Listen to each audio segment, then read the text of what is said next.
Om Sai Ram, Sai Satcharitra, Chapter 6. This chapter covers the following: the Ramanavami festival, repairs to the masjid. Before describing the Ramanavami festival and masjid repairs, the author makes some preliminary remarks about the Sadguru. Efficacy of the Guru's touch. When the Sadguru is the helmsman, he is sure to carry us safely and easily beyond the worldly ocean. The word Sadguru brings to mind Sai Baba. He appears to me as if standing before me and applying udi, that is sacred ashes, to my forehead and placing his blessing hand on my head. The joy fills my heart and love overflows through my eyes. Wonderful is the power of the Guru's touch. The subtle body, that is consisting of thoughts and desires, cannot be burnt by the world-dissolving fire, but it is destroyed by the mere touch of the Guru's hand, and the sins of many past births are washed away. Even the minds of those who feel annoyed when they hear religious talk attains calmness. Seeing Sai Baba's handsome form chokes our throats with joy, makes the eyes overflow with tears, and overwhelms the heart with emotions. It awakens in us I am the Brahman consciousness, manifests in us the joy of self-realization, dissolves the distinction of I and thou, and immediately makes us one with the Supreme Being, that is, one reality.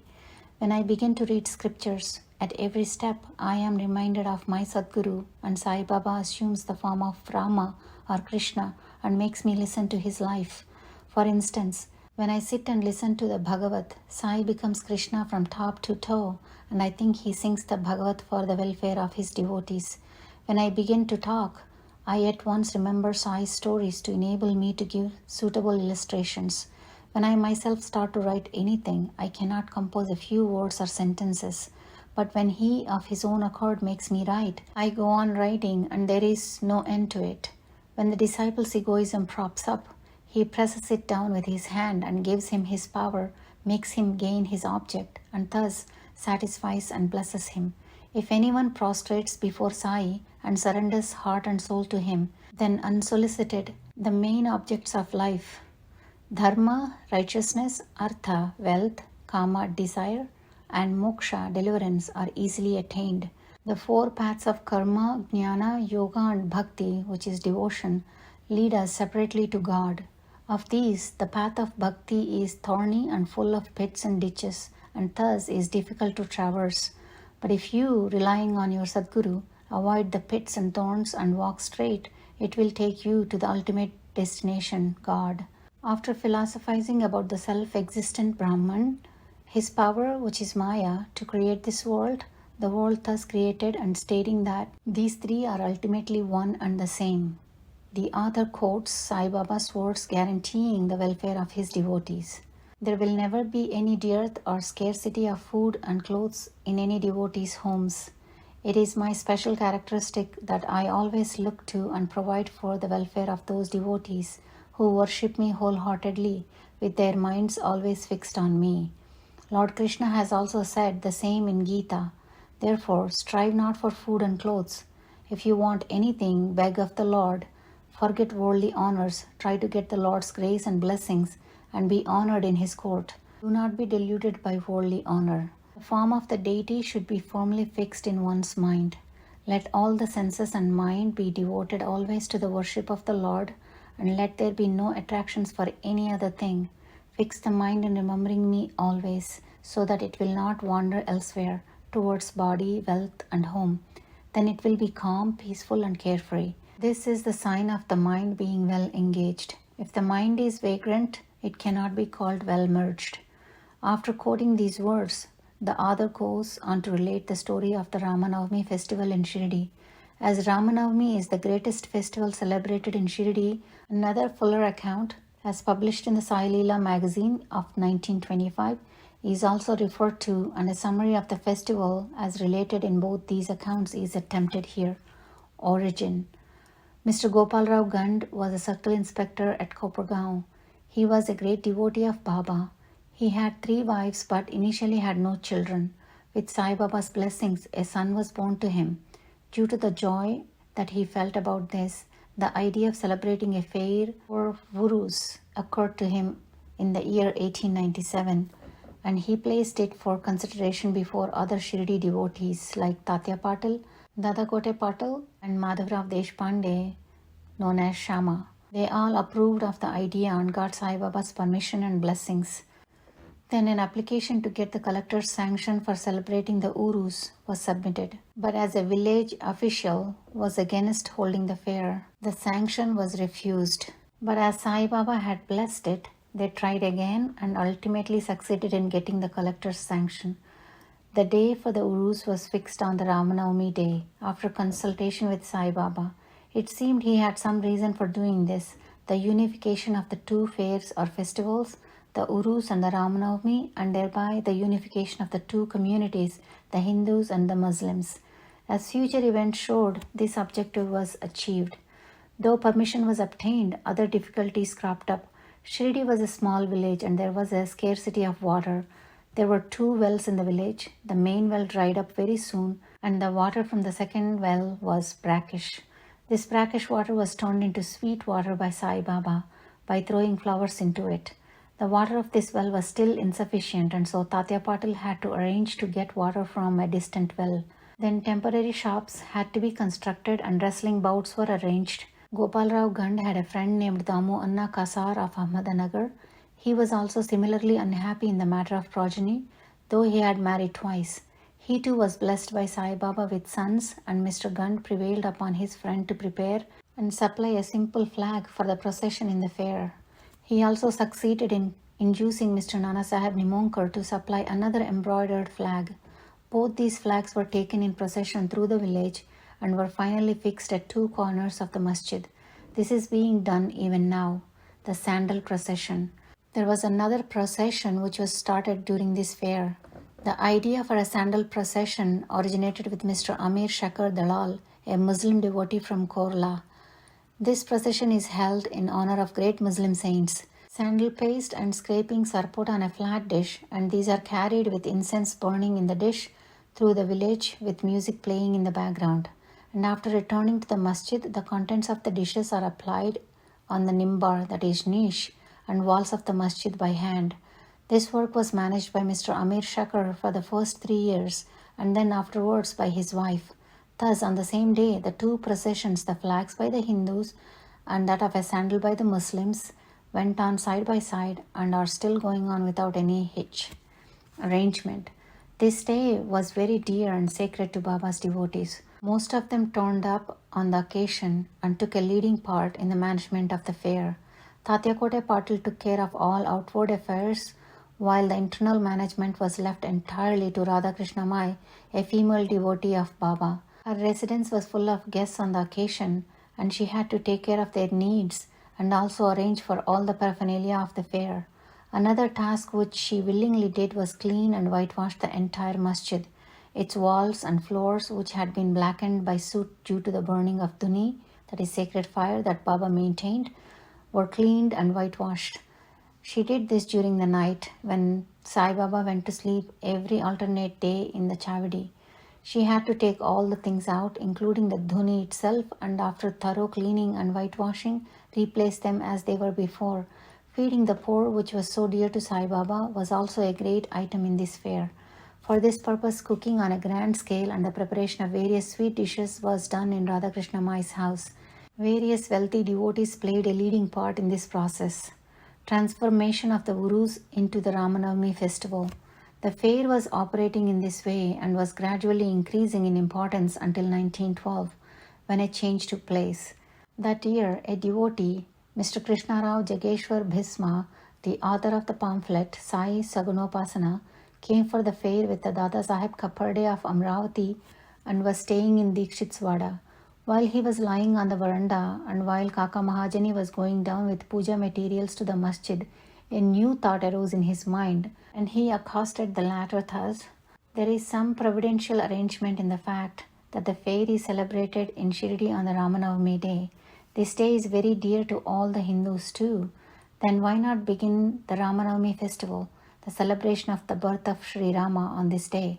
Kaka Mahajani liked the idea, and it was arranged to get Baba's permission in this matter.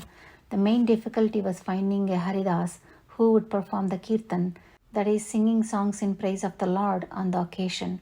But Bhisma solved this difficulty by saying that his Rama Akhyan, that his composition on Rama's birth was ready and that he would do the kirtana himself, while Kaka Mahajani would play the harmonium. It was also arranged to get suntavada, that is ginger powder mixed with sugar, as prasad prepared by Radha Krishna Mai. So they immediately went to the masjid to get Baba's permission. Baba, who was omniscient, asked Mahajani what was going on in the Vada. Mahajani could not catch the purport of the question and remained silent. Then Baba asked Bhishma what he had to say. He explained the idea of celebrating the Ramnavami festival and asked for Baba's permission, and Baba gladly gave it. Everyone rejoiced and made preparations for the Jayanti festival. The next day, the masjid was decorated with buntings. A cradle was supplied by Radhakrishna Mai and placed in front of Baba's seat, and the proceedings began. Bhishma stood up for the kirtan while Mahajani played the harmonium. Sai Baba sent a man to call Mahajani. He was hesitant to go and doubted whether Baba would allow the festival to go on. But when he went to Baba, the latter asked him as to what was going on and why the cradle was placed there. He answered that the Ramanavami festival had commenced and the cradle had been placed there for that purpose. Then Baba took a garland and placed it around Mahajani's neck and sent another garland for Bhishma. Then the kirtan commenced. When it came to a close, shouts of victory to Rama were heard, and gulal, a red powder, was thrown all around. Everybody was overjoyed when suddenly roaring was heard. The red powder, thrown promiscuously all around, went up and somehow entered Baba's eyes. Baba got wild and began to yell loudly. Most people got frightened by this scene and took to their heels. Some intimate devotees who knew Baba well took this scolding as a blessing in disguise. They thought that when Rama was born, it was proper for Baba to get wild and enraged to kill Ravana and his demons, that is, egoism and wicked thoughts. Besides, they knew that whenever a new thing was undertaken at Shirdi, it was normal for Baba to get wild and angry, and so they kept quiet. Radhakrishna Mai was rather afraid and thought that Baba might break her cradle, and she asked Mahajani to bring the cradle back. When he went to loosen and unfasten the cradle, Baba asked him not to remove it. Then after some time, Baba became calm, and that day's program, including the Mahapuja and Arati, were completed. Later on, Mahajani asked Baba for permission to remove the cradle, and Baba refused, saying that the festival was not yet finished. The next day, another kirtan and Gopal Kala ceremony were performed, and it was then that Baba allowed the cradle to be removed. In the Gopal Kala ceremony, the earthen part contained parched rice mixed with curd is hung, only to be broken after the kirtan. The contents of the pot are distributed to everyone. This was done by Lord Krishna among his cowherd friends. During the Ramanavami festival, the processions of the two flags during the day and that of the sandal by night went off with the usual pomp and show. From this time onward, Baba's Urus was transformed into Ramanavami festival. From the very next year, 1913, the items on the program of the Ramanavami festival began to increase. Radhakrishna Mai started a Nama Saptaha, that is, singing the glory of God's name continuously day and night for 7 days from the 1st of Chaitra. For this, several devotees took part in turns, and she also joined it, sometimes early in the morning. As the Ramanavami festival is celebrated in many places all over the country, the difficulty of finding a Haridasa was felt again. But 5 or 6 days before the festival, Mahajani accidentally met Balabuva Mali, who was known as modern Tukaram, and got him to perform the kirtan that year. The next year, 1914, Balabuva Satarkar from Brihatsiddha Kavate could not perform as a Haridas in his own town, as plague was raging in his town.